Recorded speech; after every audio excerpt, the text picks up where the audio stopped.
Job chapter 42. Then Job answered the Lord and said, I know that you can do everything and that no purpose of yours can be withheld from you.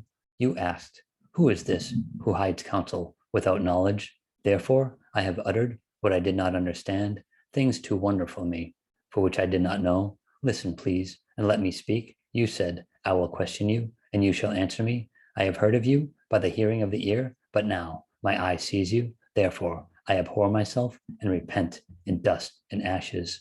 And so it was, after the Lord had spoken these words to Job, that the Lord said to Eliphaz the Temanite, my wrath is aroused against you and your two friends, for you have not spoken of me what is right, as my servant Job has. Now, therefore, take for yourselves 7 bulls and 7 rams. Go to my servant Job and offer up for yourselves a burnt offering, and my servant Job shall pray for you. For I will accept him, lest I deal with you according to your folly, because you have not spoken of me what is right, as my servant Job has. So Eliphaz the Temanite, and Bildad the Shuhite, and Zophar the Naamathite went and did as the Lord commanded them, for the Lord had accepted Job.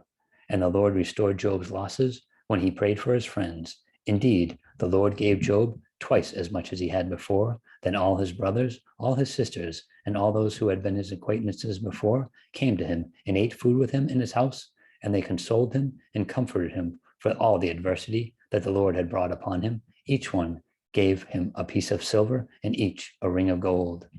Now the Lord blessed the latter days of Job more than his beginning, for he had 14,000 sheep, 6,000 camels, 1,000 yoke of oxen, and 1,000 female donkeys. He also had 7 sons and 3 daughters, and he called the name of the first Jemima, the name of the second Keziah, and the name of the third Karen Hapuk. In all the land were found no women so beautiful as the daughters of Job, and their father gave them an inheritance among their brothers.